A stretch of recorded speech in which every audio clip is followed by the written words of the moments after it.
De regreso a su programa Criterios. Estamos hoy con el doctor Evanán Romero.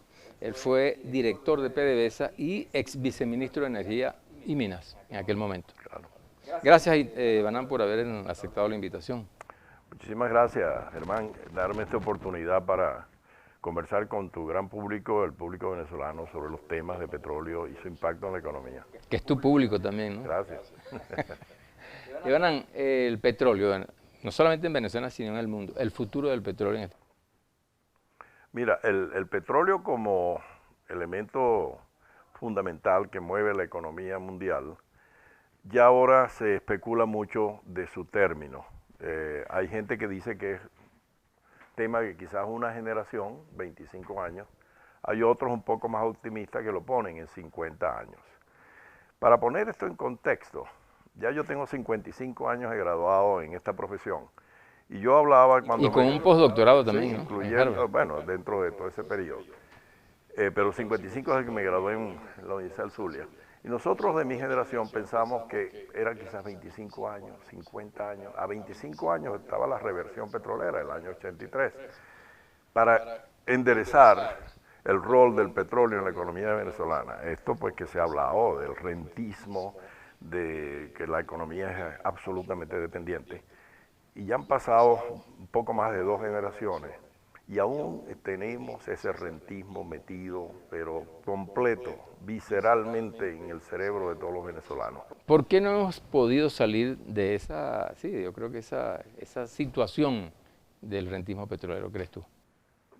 Básicamente yo se lo atribuyo a un tema histórico que es el mal del cual nos estamos muriendo, que es la presencia del gobierno en el manejo de ese commodity, como le dicen internacionalmente. Y eso es lo que hace que los gobiernos, para congraciarse y tener sus electores y perpetuarse en el poder, que es el rol de los políticos, no lo han querido ceder a la sociedad para que sea un elemento de desarrollo económico. Entonces, ¿pero a quién tú llamas sociedad? ¿A las sociedad corporaciones? del país, no, del país. La sociedad de un país, que son los distintos estratos, campesinos, obreros, clase media, profesionales, en fin, todo lo que el tejido que constituye la nación de sus habitantes.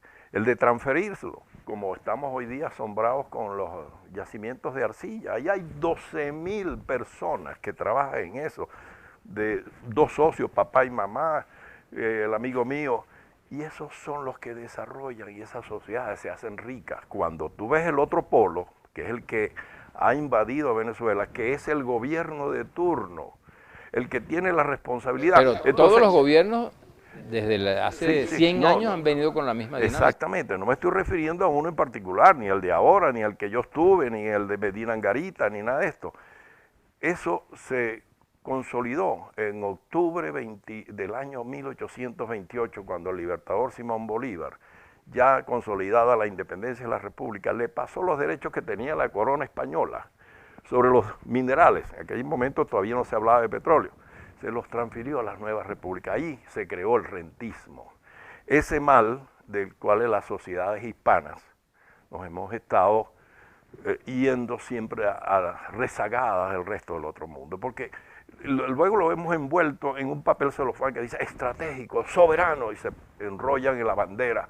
Y eso es lo que ha hecho que estas sociedades no hayan tenido desarrollo económico. Cuando uno mira las otras, el concepto anglosajón diferente al hispano, lo ves distinto, porque es un producto igual que cualquier otro, como hacer muebles, o no le dan la connotación estratégica. O sea que ¿Sabes lo que sí es estratégico? No dejar que tus poblaciones mueran de mengua. Eso sí es estratégico.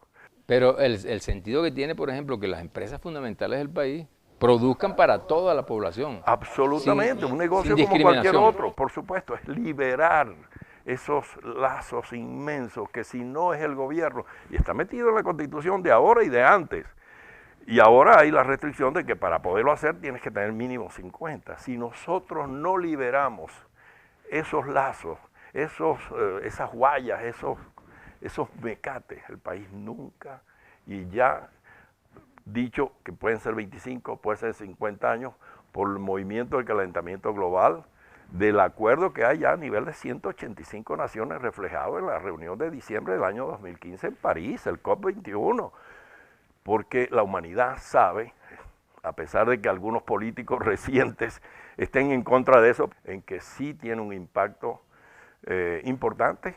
Los combustibles fósiles, porque van a... La quema, la combustión de combustibles fósiles, y la humanidad se va gradualmente dirigiendo a la liberación de los combustibles fósiles. Yo pienso que tú lo leíste. En Alemania hubo hace 3 meses un día donde el gobierno, dirigido por la señora Merkel, le mostró al mundo que ellos podían pasar un día total consumo de energía con renovables, nada de fósiles. Y los países nórdicos, obvio, llevan la delantera y están en esa onda. Mira, Banan, tú que ves el país desde afuera y tienes toda una experiencia dilatada de trabajo en la industria, ¿cómo ves la industria hoy del petróleo venezolano? Te lo tengo que decir, no está bien, para no irme a otros calificativos, precisamente porque se ha profundizado ese control del gobierno y el país se ha salido de madre, como dicen en el llano cuando las tormentas son muy grandes, en el sentido de la gobernabilidad y del ambiente que se requiere para que estas empresas, que son empresas muy serias, muy grandes, la CNPC, la Rosneft, la Gazprom, los franceses, la misma Chevron de Estados Unidos, los italianos, españoles, aquí hay una playa de empresas de primer orden mundial, pero si nosotros no detectamos las dificultades con las cuales no les permite ser mucho más eficientes de lo que podrían, estas empresas no van a lograr hacer todo ese desarrollo junto con Petróleos de Venezuela. Porque la ingobernabilidad que vemos en las grandes ciudades están mucho más proliferadas a nivel del interior. Dentro de esas empresas que están viniendo al país, ¿cómo ves tú las chinas y las rusas en este caso? Son jugadores muy importantes, ambos, los conozco bastante bien, diría yo. La que más está creciendo, porque tiene mucho más capacidad tecnológica y de organización, es la Rosneft, la empresa rusa. Tiene alianzas muy importantes con grandes empresas mundiales. Su manera de actuar le permite ir de tú a tú con las Exxon de este mundo, con la Shell, son socios de la BP, en fin. Están igual que las grandes empresas mundiales. Lo único que todavía, pues, por razones estratégicas, el gobierno de Rusia, pues, mantiene el control, aunque tiene paquetes privados muy grandes.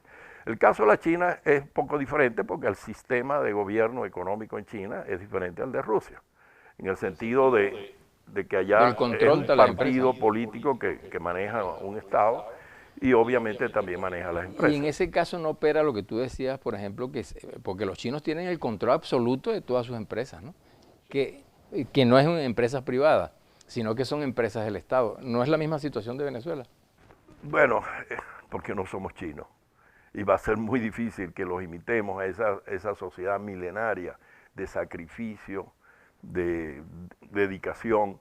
Y estos que están allí han estado en un sistema que va desde por lo menos el año 49 en las sociedades. Aquí no hemos logrado que la población adopte esas virtudes. Y tengamos esa capacidad de trabajo, ¿no? Madame, tenemos una sección que es que nos dice la gente desde la calle. Claro. Vamos a escucharlo y nos respondes en el próximo segmento.